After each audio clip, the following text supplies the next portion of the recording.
ایک پیدائشی اندھے کا بینائی پانا۔ یوحنا کی انجیل اس کا 9 باب اور اس کی 1 سے لے کر 34 آیت تک۔ جب وہ جا رہا تھا تو اس نے ایک آدمی کو دیکھا جو پیدائشی اندھا تھا۔ اس کے شاگردوں نے اس سے پوچھا، ربی، کس نے گناہ کیا تھا، اس نے یا اس کے والدین نے، جو یہ اندھا پیدا ہوا؟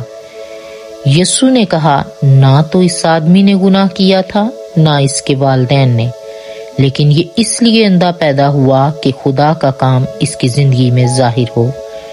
جس نے مجھے بھیجا ہے اس کا کام ہمیں دن ہی دن میں کرنا لازم ہے۔ وہ رات آ رہی ہے جس میں کوئی شخص کام نہ کر سکے گا۔ جب تک میں دنیا میں ہوں، دنیا کا نور ہوں۔ یہ کہہ کر اس نے زمین پر تھوک کر مٹی سانی اور اس آدمی کی آنکھوں پر لگا دی۔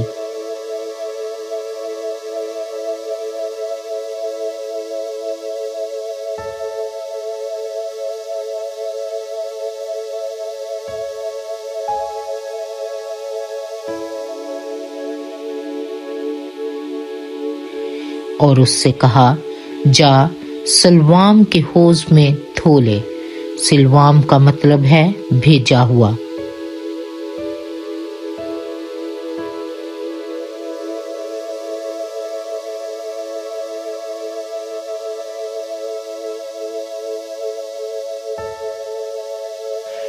لہذا وہ آدمی چلا گیا۔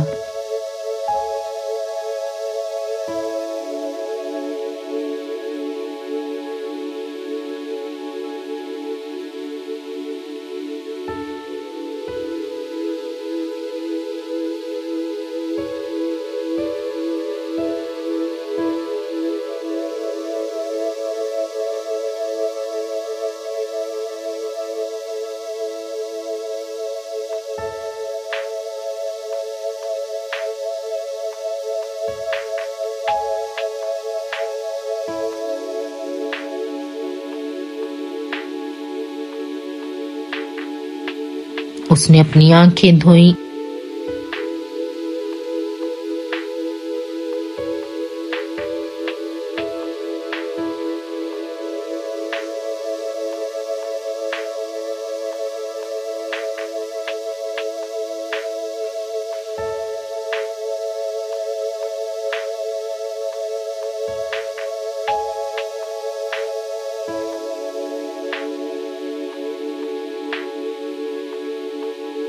اور بینا ہو کر واپس آیا۔ اس کے پڑوسی اور دوسرے لوگ جنہوں نے پہلے اسے بھیک مانگتے دیکھا تھا کہنے لگے، کیا یہ وہی آدمی نہیں جو بیٹھا بھیک مانگا کرتا تھا؟ بعض نے کہا کہ ہاں وہی ہے، بعض نے کہا نہیں، مگر اس کا ہم شکل ضرور ہے۔ لیکن اس آدمی نے کہا کہ میں وہی اندھا ہوں۔ انہوں نے اس سے پوچھا، پھر تیری آنکھیں کیسے کھل گئیں؟ اس نے جواب دیا، لوگ جسے یسوع کہتے ہیں اس نے مٹی سانی اور میری آنکھوں پر لگائی اور کہا کہ جا اور سلوام کے حوض میں آنکھیں دھو لے۔ لہٰذا میں گیا اور دھو کر بینا ہو گیا۔ انہوں نے اس سے پوچھا، وہ آدمی کہاں ہے؟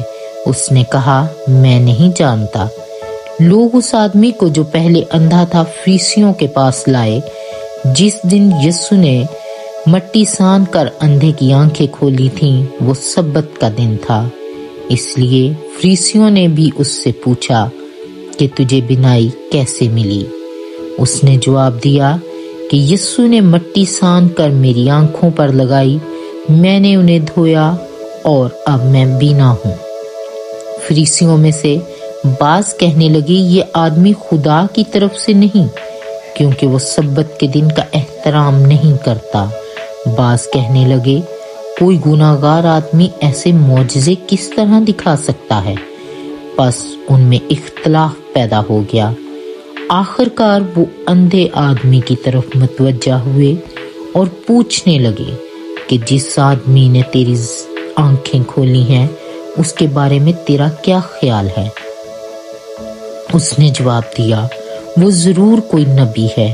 یہودیوں کو ابھی بھی یقین نہ آیا کہ وہ پہلے اندھا تھا اور بینا ہو گیا ہے۔ پس انہوں نے اس کے والدین کو بلا بھیجا